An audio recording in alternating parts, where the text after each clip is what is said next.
Oke, teman-teman sekalian, Assalamualaikum warahmatullahi wabarakatuh. Kita akan membahas di sini Al-Quran dan hadis Waalaikumsalam sebagai warahmatullahi dasar ideal pendidikan Islam. Ya. Apa itu dasar? Dasar merupakan landasan untuk berdirinya sesuatu. Apa fungsinya?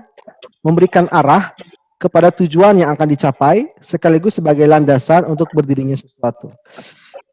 Dasar pendidikan Islam didasarkan kepada Al-Quran dan Sunnah hadis Rasulullah SAW sebagai landasan ideal serta istihad, ya, serta istihad. Nah, yang dimaksud dengan istihad ini juga merupakan interpretasi atau usaha untuk mengartikan Al-Quran dan hadis. Itulah disebut dengan ijtihad. Ini Mayang keluar terus ya. Nah, ini tiga sumber ini harus digunakan secara hierarkis, teman-teman sekalian. Secara hierarkis maksudnya begini. Al-Quran ini adalah pijakan hukum dalam kita beragama. Ya, hukum dalam kita beragama, pijakan pertamanya itu Al-Quran. Yang hukum kedua, pijakan kita adalah Al-Hadith atau As-Sunnah. Ya. Nah, bila mana ada pertentangan atau ketidakcocokan antara hadis dengan Al-Quran, maka yang gugur adalah hadis. Ya. Ya, betul. Karena hadis pijakan nomor 2. Bisa jadi itu hadis dhaif. Tidak mungkin. Ya, hadis itu bertentangan dengan Al-Quran. Hadis itu pendukung, penjelas, penjabar daripada Al-Quran. Contoh, dalam Quran Surat Al-Ma'idah Allah berfirman, ayat 6, posisi sebelah kiri paling atas, terkait dengan tata cara wudhu, atau terkait dengan wudhu. Ya, idza qumtum ila shalah faghsilu wujuhakum wa aydiyakum ila marafiq. Ya, wamsahu bi ru'usikum. Ya, warjulukum ila ka'bain. Kan begitu. Itu hanya kalau merujuk kepada surat Al-Maidah itu hanya merujuk kepada membasuh muka, ya, kemudian membasuh tangan sampai dengan siku-siku, kemudian membasuh kepala, kemudian membasuh kaki sampai dengan mata kaki. Ada nggak di situ kumur-kumur? Ada nggak di situ mencuci tangan dulu? Ada nggak di situ istinsyak, memasukkan air ke dalam hidung? Ya. Nah, tidak ada, teman-teman. Itu ada di dalam penjelasan Nabi dan prakteknya. Maka Nabi menjelaskan dari Quran surat Al-Maidah ayat 6 itu langsung dipraktekkan, langsung memanggil para sahabatnya mengambil kendi dan bagaimana tata cara Rasulullah wudhu itu langsung dipraktekkan oleh Nabi. Membasuh tangan ke kemu, ya, kemudian masukkan istinsyak ke sini air, baru ini, kemudian ini, ya, itu penjelas kepada Quran surat Al-Maidah ayat 6 terkait dengan wudhu, ya. Maka hadis seyogianya itu menjadi penjabar, penjelas, kemudian perinci terhadap hukum-hukum di dalam Al-Quran, baik itu sifatnya hukum atau mutasyabihat. Nah, kemudian yang ketiga itu ijtihad. Ijtihad juga bila mana berlainan dengan Al-Quran dan Sunnah itu bisa gugur. Ya, Al-Quran harus didahulukan. Ya, nah, karena itu menjadi sebuah patokan utama di dalam kita mengambil sebuah rujukan hukum. Kemudian mencari yang kedua itu rujukan Sunnah, dan baru kemudian di sini juga bila mana tidak ditemukan dalam Sunnah menggunakan ijtihad.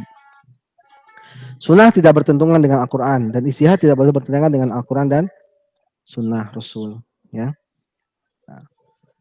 Dasar-dasar pendidikan Islam. Ya. Agar pendidikan dapat melaksanakan fungsinya, pendidikan memerlukan acuan pokok yang mendasarinya. Acuan yang menjadi dasar bagi pendidikan adalah nilai yang tertinggi dari pandangan hidup suatu masyarakat di mana pendidikan itu dilaksanakan. Ya, kita melihat bagaimana banyak sekali ayat-ayat di dalam Al-Quran yang mengajarkan tentang pendidikan. Contoh yang paling utama itu mungkin teman-teman bisa mengkaji Quran surat Luqman. Wa idh qala Luqman libnihi wa huwa ya'izuhu ya bunayya la tusyrik billah inna syirka la zulmun azim. Ketika Luqman, ya, Luqman itu ada yang versinya Luqman itu adalah nabi, ada yang mengatakan bukan nabi tapi orang soleh, ya, Allahu a'lam. Tapi dalam Quran surat Luqman Allah berfirman dalam Quran surat Luqman itu, dan ingatlah Luqman ketika dia memberikan nasihat. Dia memberikan nasihat kepada anaknya. Jangan kamu berbuat syirik, karena syirik adalah dosa yang besar. Jangan kamu berjalan di muka bumi dengan sombong. Jangan mengangkat suaramu dan lain sebagainya itu kan unsur pendidikan, ya. Al-Quran diturunkan Allah untuk menunjuk manusia ke arah yang lebih baik, ya. Wa ma anzalna 'alaikal kitab illa litubayyana lahumul ladzi ikhtalafu fihi wa hudaw wa rahmah liqaumin yu'minun.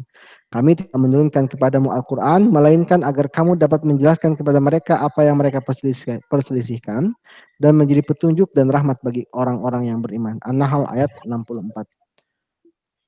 Dalam An-Nisa ayat 59 Allah berfirman, "Ya ayyuhalladzina amanu atiiullaha wa atiiur rasul wa ulil amri minkum fa in tanaza'tum fi syai'in farudduhu ilallahi wa rasul. Wa in kuntum tu'minuna billahi wal yawmil akhir, dzalika khairu wa ahsanu ta'wil." Apa artinya? Ya, kalau apa namanya itu berselisih kepada satu soal, maka kembalikanlah kepada Allah dan Rasulnya. Itu An-Nisa ayat 59. Nah, Al-Quran, ya. Al-Quran secara definisi itu adalah artinya bacaan. Secara terminologis Al-Quran adalah kalamullah yang diturunkan kepada Nabi Muhammad dengan perantara malaikat Jibril menggunakan bahasa Arab. Dan sebagai bukti atas kenabian dan kerasulan Nabi disampaikan secara mutawatir. Disampaikan secara mutawatir itu berangsur-angsur dan membacanya bernilai ibadah. Yaitu Al-Quran. Tata cara Al-Quran ya diturunkan, dimasukkan ke dalam hati Nabi Muhammad, ya. Malaikat datang menyerupai laki-laki membacakan wahyu sehingga Nabi hafal. Wahyu datang seperti gemerincing lonceng. Malaikat datang dalam wujud aslinya. Dan hanya para nabi dan rasul yang didatangi oleh para malaikat dalam wujud aslinya. Ya. Hikmah Al-Quran diturunkan berangsur-angsur, mudah dimengerti dan dilaksanakan. Mudah dihafal, turun ayat sesuai dengan peristiwa yang terjadi dan akan lebih mengesankan dan mudah dihayati. Dan Al-Quran adalah satu-satunya kitab suci yang Allah turunkan secara berangsur-angsur, teman-teman, ya. Kalau kita membaca sirah, Taurat diturunkan kepada Nabi Musa itu satu paket, sudah paket lengkap. Begitu juga dengan Suhuf kepada Nabi Ibrahim, Injil kepada Nabi Isa, ya, Zabur kepada Nabi Daud. Itu diturunkan satu paket. Tetapi Al-Quran itu diturunkan secara berangsur-angsur. Ya. Contoh misalkan terkait dengan ayat Mujadalah. Al-Quran surat Mujadalah. Qad sami'allahu qawla allati tujadiluka fi zawjiha wa tashtaki ila Allah. Wallahu yasma'u tahawurakuma. Allah telah mendengar perempuan yang mengadu kepadamu terkait dengan pengaduan suaminya, ya. Nah, itu terkait dengan peristiwa yang terjadi di saat seorang sahabiah bertengkar dengan suaminya terkait dengan ucapan suaminya, punggung kamu seperti punggung ibuku, gitu, ya. Itu hukum zihar namanya. Nah, sebelum turun penjelasan terkait dengan ayat-ayat perceraian, kalimat itu dianggap cerai, ya. Sehingga si suaminya yang terpancing emosi menyesal, si istrinya juga menyesal. Datang kepada Nabi, "Wahai Nabi, bagaimana hukumnya? Karena suamiku sudah menzihar saya." Kata Nabi, "Sudah berlaku hukum cerai." "Tolong ya Nabi, jangan hukum cerai karena dia masih menyayangi saya dan saya masih menyayangi dia." Kata Nabi, "Itu hukum cerai karena belum ada kalimat saya talak kamu, itu belum ada, ya." Lalu kata perempuan itu, "Ya udah kalau begitu saya adukan kepada Allah agar turun kepada wahyu kepadamu." Langsung perempuan itu berdoa kepada Allah, "Wahai Allah, turunkanlah melalui lisan nabimu terkait dengan masalahku ini." Langsung diturunkan pada saat itu, ya, turun Quran surat Al-Mujadalah, ya. Mujadalah itu artinya pengaduan, teman-teman, ya. Nah, itu, ya, terkait dengan hukum Mujadalah, hukum zihar itu turun, ya. Begitu juga dengan hukum-hukum yang lain itu turun secara berangsur-angsur. Sebagai jawaban atas pertanyaan-pertanyaan para sahabat, ya. Pembagian ayat di Al-Quran ada ayat-ayat makiyah, umumnya pendek-pendek, didahului dengan kata ya ayuhan nas, berisi keimanan, pahala, ancaman, kisah-kisah umat terdahulu, dan akhlak. Kalau ayat-ayat madaniyah itu umumnya panjang, didahului dengan kata ya ayyuhalladzina amanu, karena sudah ada tertanam di dalam kalbu para sahabat itu iman. Sehingga kalau ya ayyuhalladzina amanu la tajtanibu kaba'irul ismi, ya, wal fawahisha. Jangan mendekati perbuatan-perbuatan yang jelek. Innamal khamru wal maisir rijsun min amali syaitan fajtanibuhu. Bahwa sesungguhnya judi dan arak, minum-minuman keras itu haram, maka tinggalkan. Itu ditinggalkan. Padahal ya para sahabiah dulu dan sahabat dulu itu menyukai minuman keras. Tetapi karena sudah ada iman di dalam kalbu mereka, pada saat turun perintah terkait dengan larangan minum minuman keras itu langsung ditinggalkan karena sudah ada iman. Tetapi pada saat ayat-ayat Makkiyah yang turun di Mekah awal-awal Islam menyebar, ya, ucapannya itu adalah ya ayuhan nas, wahai manusia, ya. Kemudian diceritakan untuk pahala, diceritakan untuk kisah-kisah umat terdahulu, diceritakan terkait dengan akhlak-akhlak yang baik, ya. Intinya adalah bagaimana keimanan itu tertancap di dalam kalbu para sahabat. Kalau sudah tertancap di dalam kalbu sahabat, perintah apapun pasti dilaksanakan, ya. Ini ada isi Al-Quran, prinsip akidah, syariah, akhlak. Nah ini yang juga menjadi dasar ideal daripada pendidikan kita, ya. Karena di dalam Al-Quran itu ada prinsip-prinsip akidah. Akidah itu apa sih teman-teman? Akidah itu aqodah yang kudu, ya, mengikat artinya, ya. Syariat itu apa sih teman? Syariat itu dari kata syara'a yashra'u syari'. Syariat itu jalan, ya. Akhlak itu apa sih teman-teman? Akhlak itu ya mungkin ada yang mengartikan budi pekerti, ada yang mengartikan sikap, ada yang mengartikan sifat. Ya. Nah, bagaimana akidah, syariah, dan akhlak di dalam Al-Quran dijelaskan agar itu menjadi sebuah mau'izah bagi kita dan menjadi rujukan yang paling otentik terkait bagaimana kita harus mendidik, ya, baik mendidik diri kita sendiri maupun mendidik anak-anak kita. Di dalam Al-Quran ada janji dan ancaman, ada punishment, ada reward, ya. Di dalam Al-Quran juga ada sejarah-sejarah para nabi dan umat-umat terdahulu. Ada umat yang soleh, ada umat yang tidak soleh. Ada Samud, ada Ad, ya. Ada kaum Nabi Lut, ya. Ada macam-macam teman-teman sekalian, ya. Ada peristiwa apa namanya itu terbelahnya laut, ya, oleh Nabi Musa dan lain sebagainya.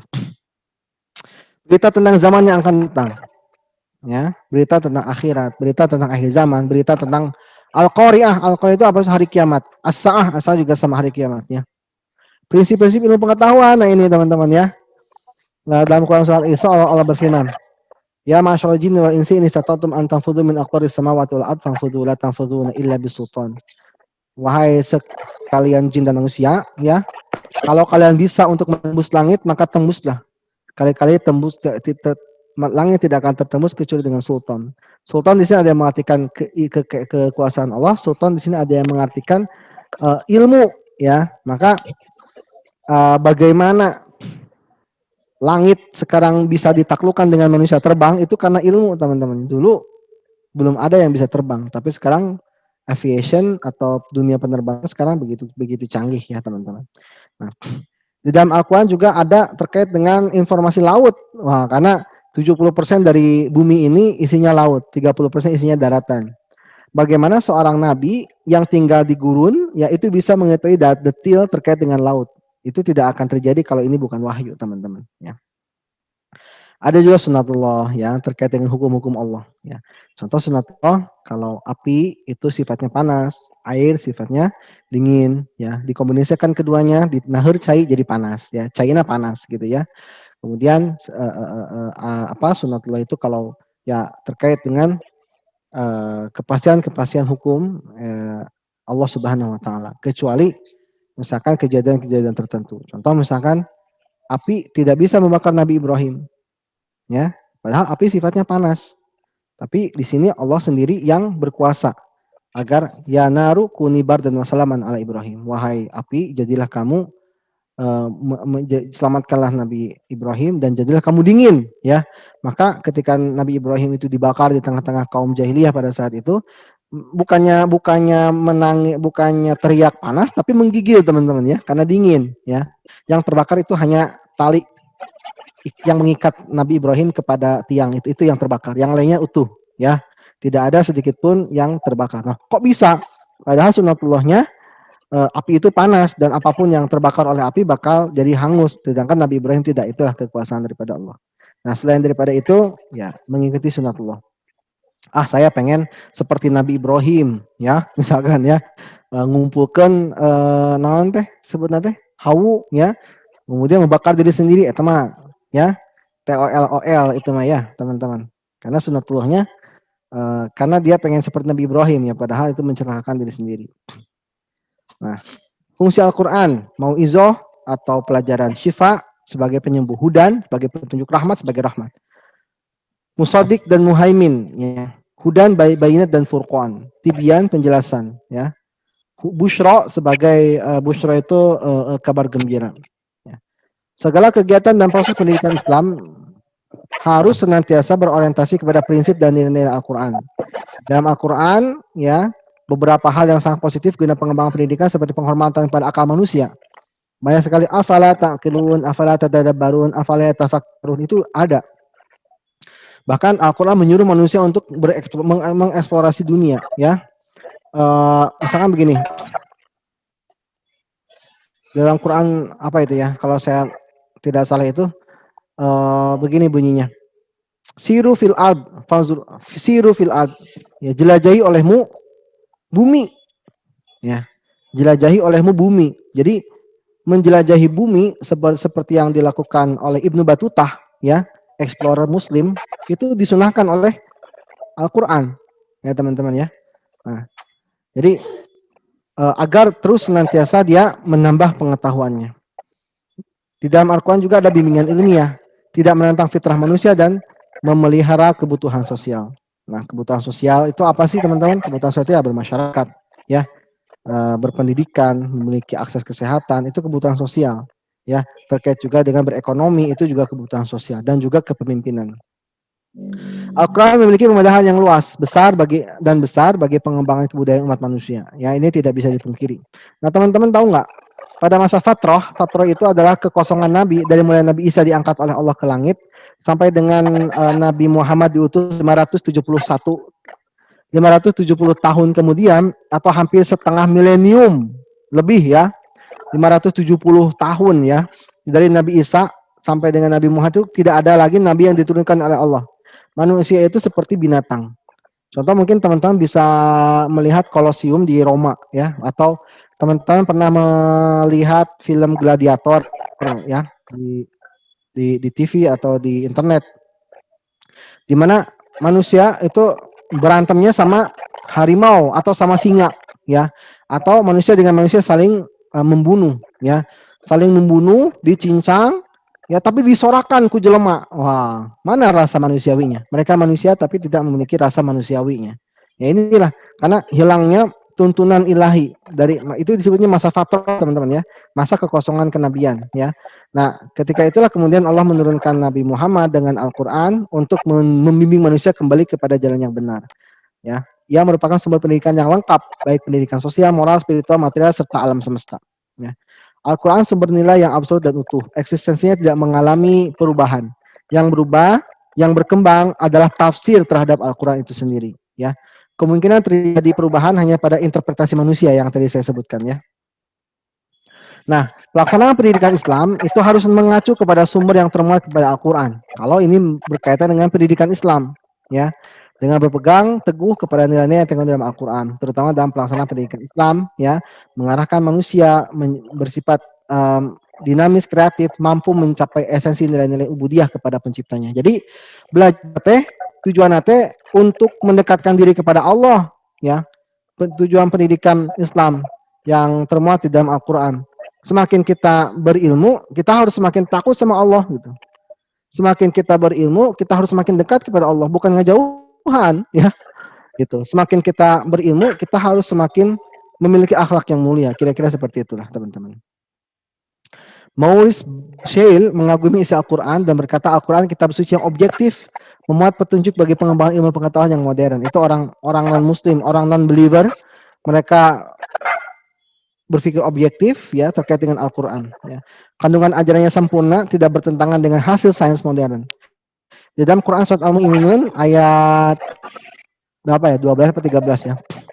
Walaqad khalaqnal insana min sulalatin min tin. Manusia diciptakan daripada sulalah min tin itu sulbi ya, apa mungkin laki-laki itu ada sperma dan perempuan itu ada ovum ya. Wajalnahu nutfatan fi qararin makin. Nutfah itu adalah zigot, pertemuan antara sel sperma dengan sel ovum, sudah terjadi pembuahan.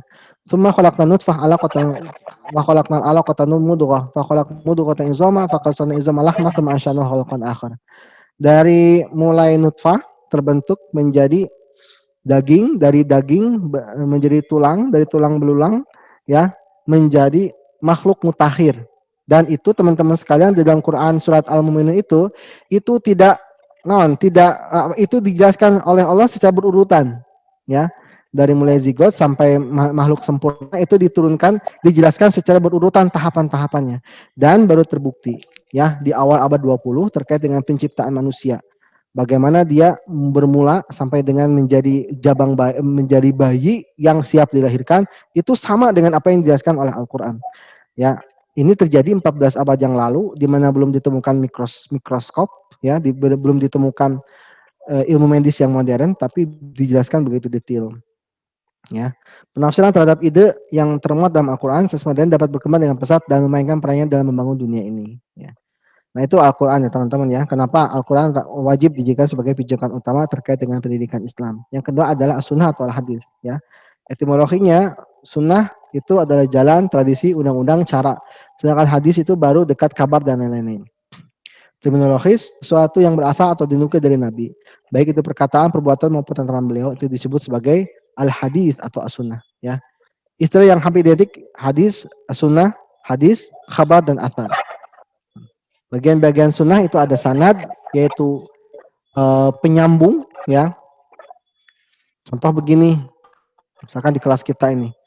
Cek Sri Mulyati ti Yuyu Hamimah cek Oktavian Ihda cek Nurul Wulan Daniel cek Rini Rahmawati, misalkan begitu, ya. Itu namanya sanad, ya. Kalau matan isi materi hadisnya. Kalau rawi adalah yang meriwayatkan terakhir. Ada 6 perawi masyhur. Ini kenapa ngerebek ya? Terus mungkin ada yang feedback kali. Tolong di-mute dulu ya. Mungkin yang belum di-mute, tolong di-mute dulu ya. Kang Budi gak di-mute itu. Ya, Kang Budi tolong di-mute. Ya. Baik. An Ali radhiyallahu taala anhu qala naha Rasulullah sallallahu alaihi wasallam anil mut'ah am Khaybar, ya. Nah, itu apa namanya itu? Penetapan. Nah, penetapan dari Ali. Macam-macam sunnah. Bentuk qauliyah, fi'liyah dan takririah, ya. Jumlah perawi ada mutawatir, ada masyhur, ada ahad. Kualitas ada sahih, hasan, dhaif dan maudhu. Teman-teman belajar nggak di sini ulumul hadis? Kita tidak belajar terkait dengan ulumul hadis teman-teman, tapi kita belajar hadisnya. Dan hadis yang kita eksplorasi itu lebih kepada hadis-hadis yang sifatnya tarbiyah atau tarbawi.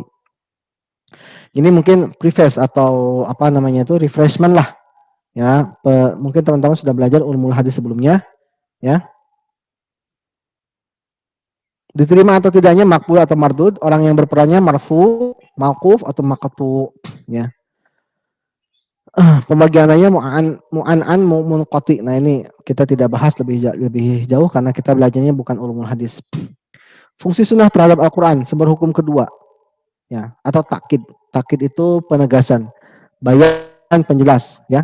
Memerinci atau tafsir, mengkhususkan atau taksis, membatasi atau taqyid, ya. Menetapkan hukum baru atau tasyri'. Nah, ini, ya, karena apa yang disampaikan oleh Nabi kebenaran, adalah kebenaran. Wa may yantiqu 'anil hawa in huwa illa wahyun yuha.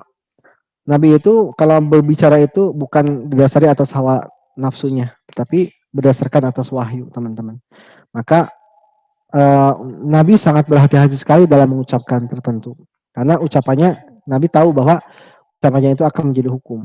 Maka ketika Nabi menjelang di akhir hayatnya, Nabi itu malah begini, la taktubu anni siwal Qur'an. Jangan menulis sesuatu yang dariku kecuali Al-Qur'an. Kenapa demikian? Karena Nabi khawatir tercampur antara Al-Quran dengan hadis, gitu ya. Maka kalau kita lihat sejarah, kodifikasi hadis itu terjadi, ya, mungkin kurang lebih 200 tahun setelah Nabi wafat.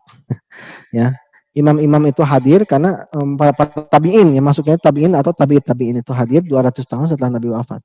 Karena Nabi sendiri mengatakan, la taktubu anni siwal Quran. Jangan kalian menulis apapun dari aku kecuali yang wahyu yang keluar, karena Nabi khawatir tercampur antara Al-Qur'an kalamullah dengan hadis sebagai kalamur Rasul, gitu ya. Nah, kedudukan hadis dalam kehidupan dan pemikiran Islam sangat penting. Di samping memperkuat dan memperjelas berbagai persoalan dalam Al-Quran, juga memberikan dasar pemikiran yang konkret mengenai penerapan berbagai aktivitas yang dikembangkan dalam kerangka hidup dan kehidupan umat Islam. Banyak hadis Nabi yang memiliki relevansi ke arah dasar pemikiran dan implikasi langsung bagi pengembangan dan penerapan di dunia pendidikan. Jadi, kalau Al-Quran mungkin dijelaskan secara umum, maka penjelasan secara hadis itu lebih terperinci. Dan bukan hanya terperinci, tapi ada contoh yang bisa ditiru oleh para sahabat. Ya, contoh begini, terkait dengan sholat malam, ya. Nabi mencontohkan sholat malam itu sebetulnya sendiri-sendiri, bukan berjamaah. Ya, ini terjadi 3 hari berturut-turut di bulan Ramadan. Di awal Ramadan, Nabi itu sholat di masjid dan ada sahabat yang mengikutinya. Di hari keempat, Nabi sholat di rumahnya karena takut sholat qiyamul lail itu menjadi hukum wajib untuk dilaksanakan, padahal dia itu hukumnya sunnah. Ya, nah kalau kita ada yang melaksanakan qiyamul lail, ada yang melaksanakan tarawih berdasarkan daripada istihad Umar bin Khattab. Tapi ala kulli hal itu nggak masalah teman-teman ya. Jadi hadis Nabi itu baik itu fi'liyah, takririyah maupun qauliyah itu merupakan bagian daripada penjelas Al-Qur'an. Ya. Proses pendidikan Islam yang ditunjukkan Nabi Muhammad SAW merupakan bentuk pelaksanaan pendidikan yang bersifat fleksibel dan universal. Ya. Sesuai dengan potensi yang dimiliki peserta didik, kebiasaan masyarakat serta kondisi alam di mana proses pendidikan terus berlangsung dengan dibalut oleh pilar-pilar akidah Islamiyah. Jadi teman-teman sekalian begini, alimu auladakum, contoh begini, Nabi itu berkata begini, ajarilah anak-anakmu berenang,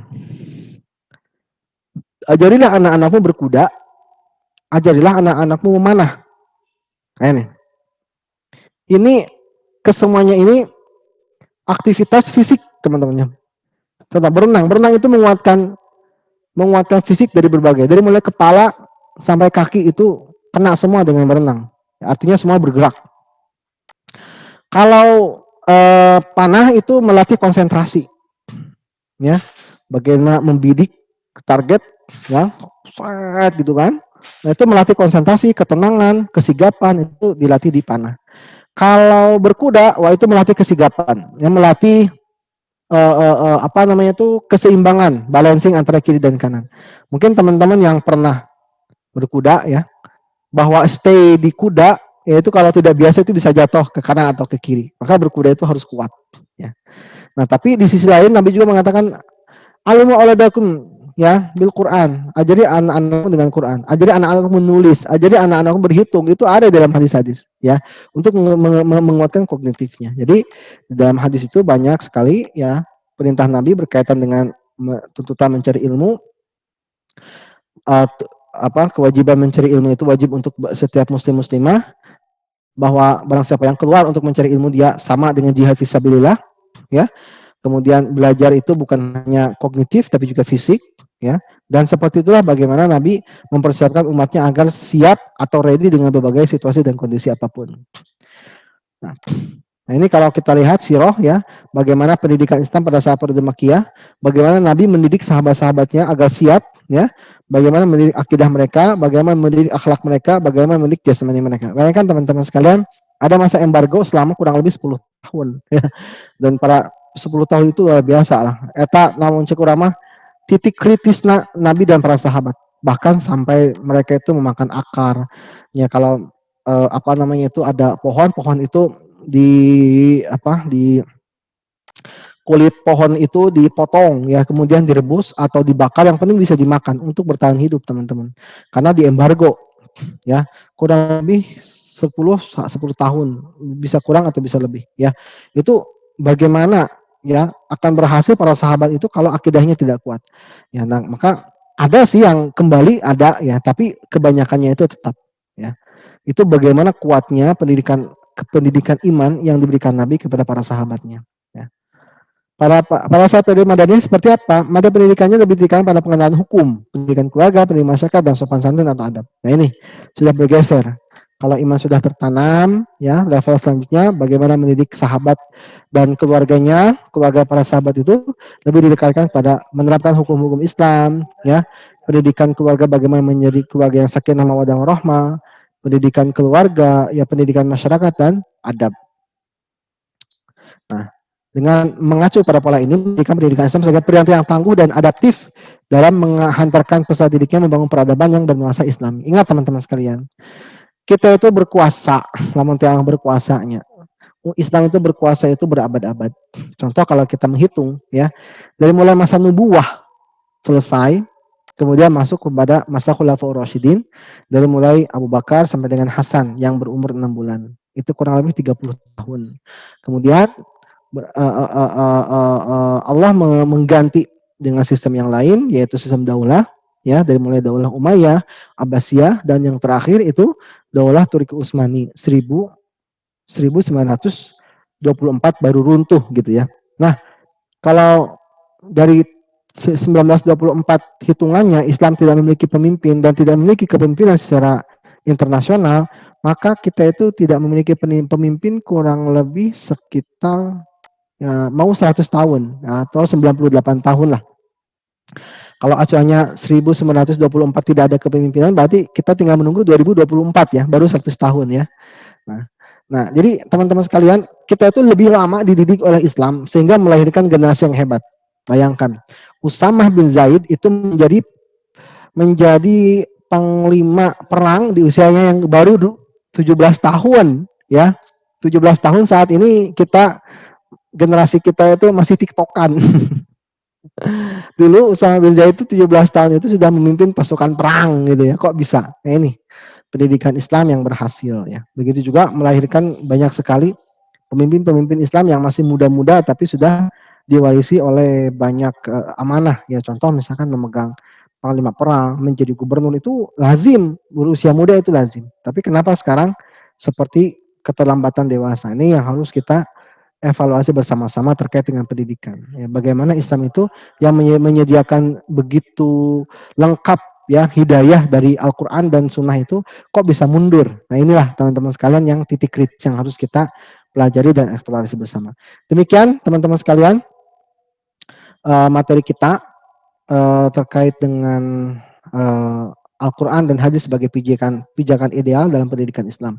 Bila mana ada pertanyaan dipersilahkan.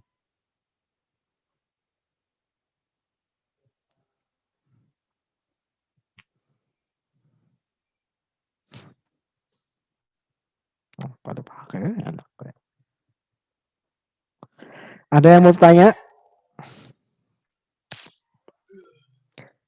Biasa kita hari pelajaran warisma sok banyak bertanya. Hari pelajaran. Sok bertanya sok. Ini pasti menarik. Bertanya Pak. Pak. Rob.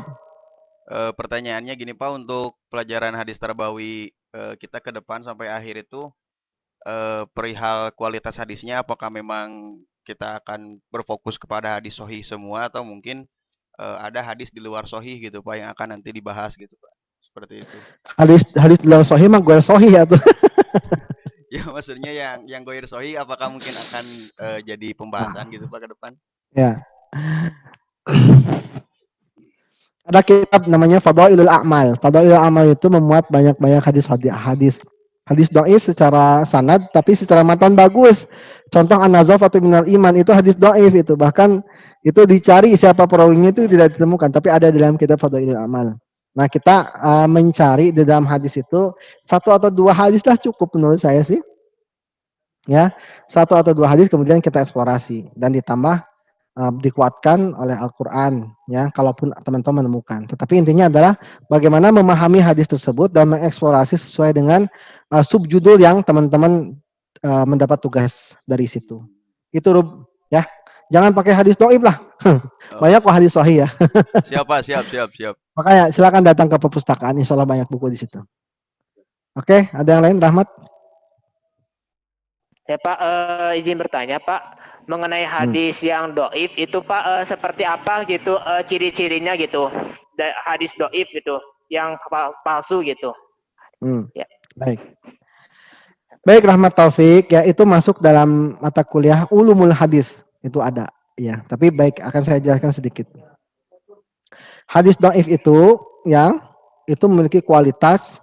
Pertama dari sanad yang meriwayatkan itu banyak cacatnya. Contoh, An Rubi Babullah, An Muhammad Ramadan, An Muhammad Alwan, An Rahmat Taufik, An Iqbal Kusairi. Ternyata di Iqbal Kusairi, ya, ini ada cacat misalkan. Misalkan Iqbal Kuseri dulu orangnya itu misalkan suka bohong misalkan ya. Sorry Bal ya. Contoh saja contoh ya. Nah itu kan ada proses tahrij namanya. Jadi menilai hadis itu dhaif atau tidak itu ditahrij dulu teman-teman. Jadi dari sanadnya itu dinilai. Kemudian dari isinya itu sesuai dengan isinya itu. Hah? Oh, ini ada nih. Isinya itu harus tidak bertentangan dengan Al-Quran dan sunnah-sunnah Nabi yang lain. Contoh begini, ada seorang pedagang, pedagangnya pedagang terong. Kan namanya juga terong, ari terong fungsinya naunya. Kan ari madu mah ada. Qala Allah Ta'ala fil Qur'anil Karim. Allah berfirman dalam Qur'anul Karim, ya. Dari apa? Kan ada tuh. Makanya ada surat An-Nahl ya, surat lebah ya. Nah itu keutamaan lebah. Juga ada dalam hadis ya madu itu.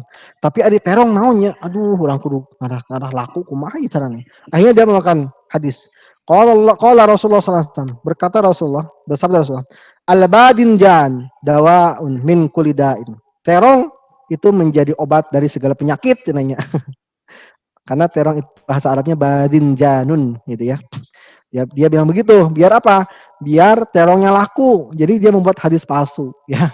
Nah, itu tidak ada bukti ilmiah atau dalil nakli baik dari Al-Qur'an dan Sunnah terkait dengan keutamaan terong, ya. Dan dapat dipastikan itu hadis dhaif dan masuk kepada penilaiannya kepada mardud ditolak. Ya, tapi kita nggak belajar ya terkait dengan hadis dhaif seperti apa, hadis mardud seperti apa, kita nggak belajar karena itu bagian daripada ulumul hadis teman-teman.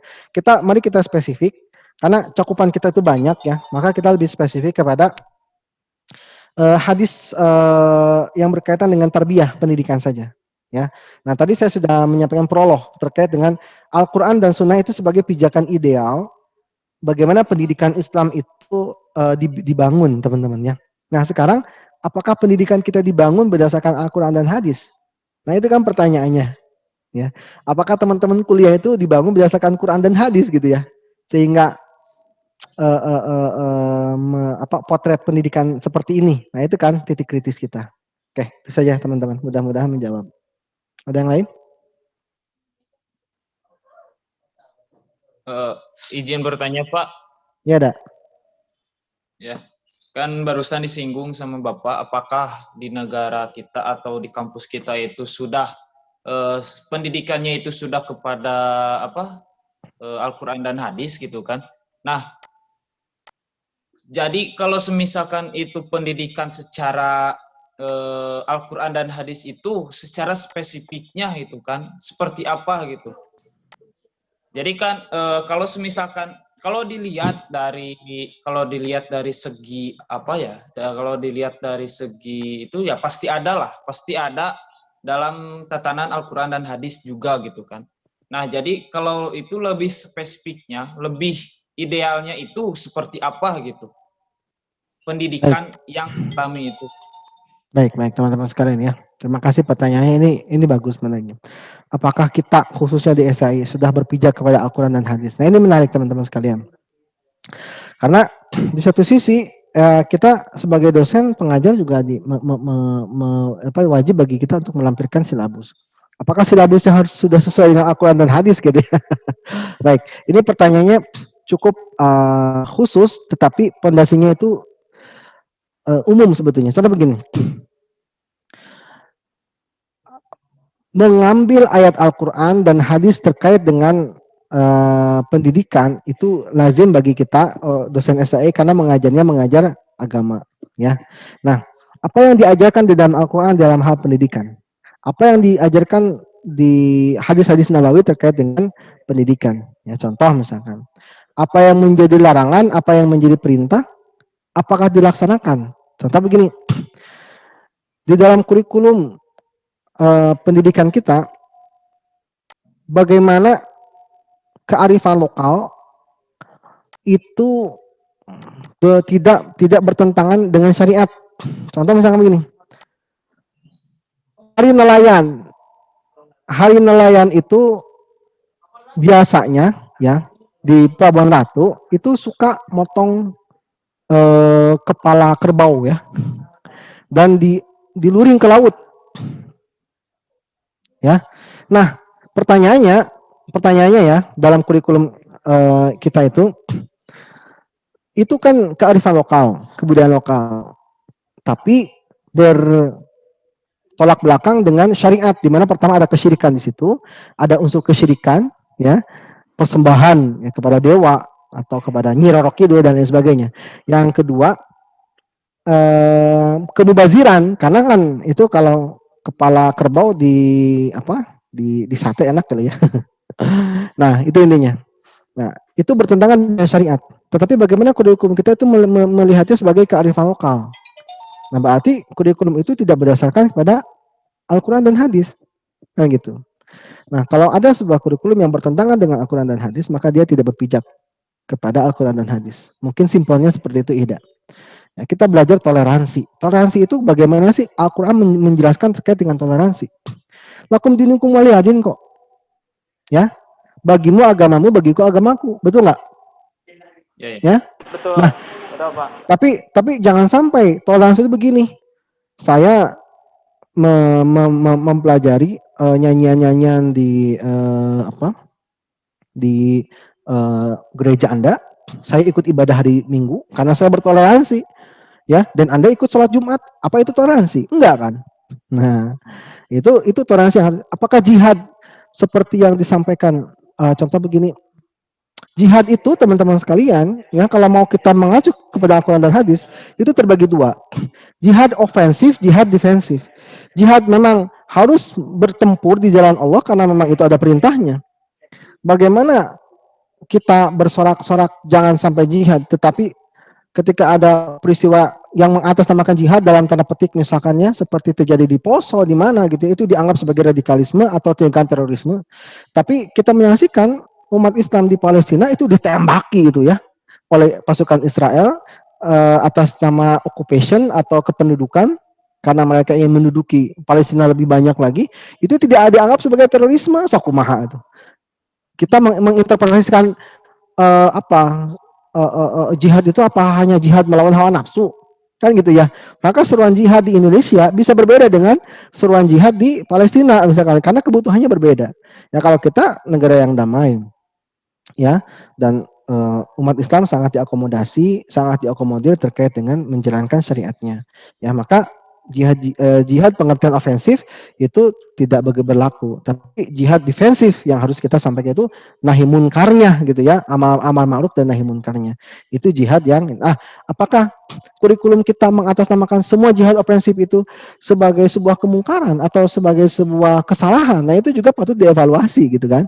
Karena kan sekarang banyak ya terkait dengan kurikulum dan lain sebagainya ya, kemajemukan kurikulum terkait dengan bagaimana umat Islam harus menerima ya aturan-aturan, tapi ketika umat Islam berpuasa, umat Islam harus menerima warteg-warteg buka gitu ya. Tapi di sisi lain kita harus bertoleransi ya kepada umat minoritas. Oke, kita bertoleransi. Tapi pada saat bulan puasa, bukan mereka yang bertoleransi, kita juga yang bertoleransi gitu ya. Masya Allah, tabarakallah. Apakah harus sesuai dengan, apakah kurikulum itu sudah sudah sesuai atau bertentangan dengan Al-Quran dan hadis? Itu harus diteliti kembali gitu.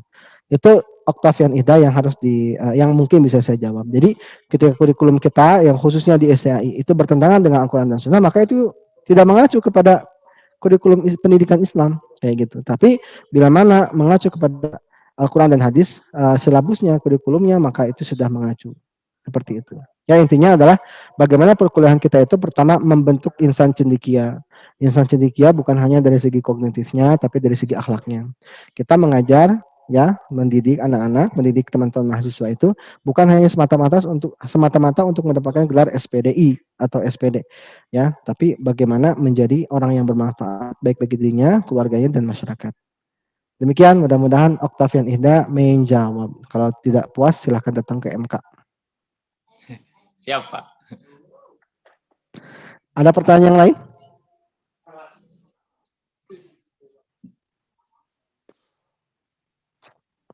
Iqbal Kuseri, Ada yang mau ditanyakan? Rizky Nugraha, Nurul Wulan, Rika Rahmawati, ada yang mau ditanyakan? Siti Suaibah, Muhammad Ramadan. Hai, kamu sama dengan saya namanya. Sok tanya.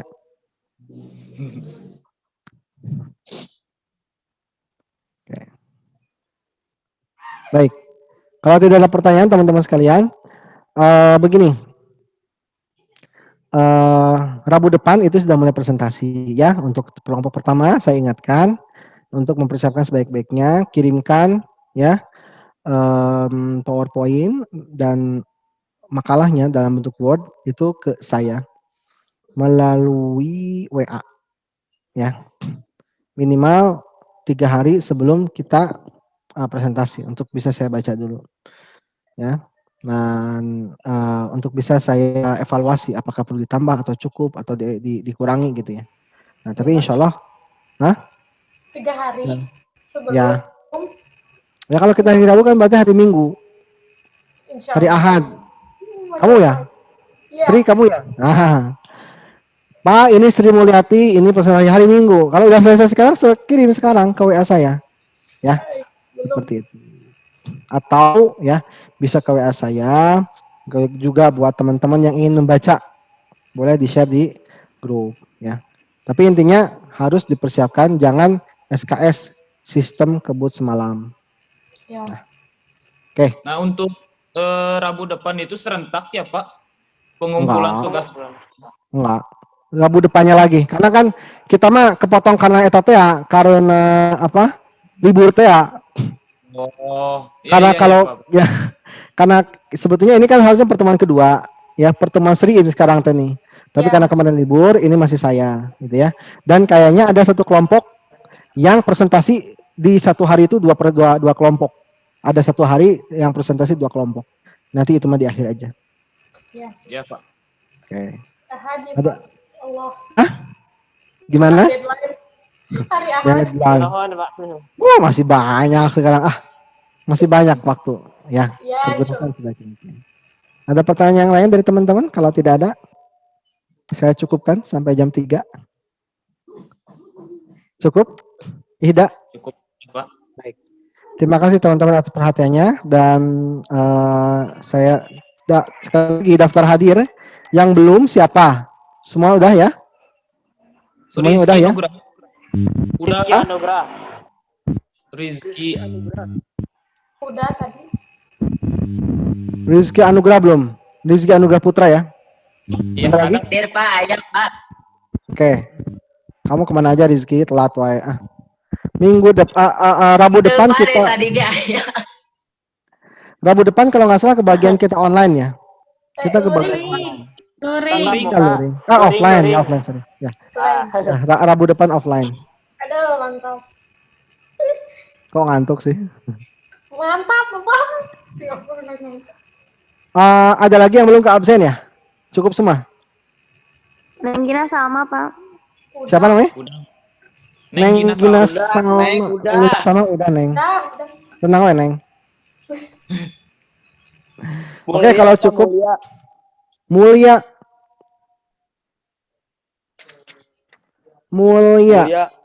Apanya masih Ya. Muhammad Mulia udah. Oke. Terima kasih teman-teman atas perhatiannya. Mudah-mudahan bermanfaat ilmu yang disampaikan. Mohon maaf atas segala kekurangan. Allahi tawakkalna wa ilaihi masir. Assalamualaikum warahmatullahi wabarakatuh. Waalaikumsalam warahmatullahi wabarakatuh.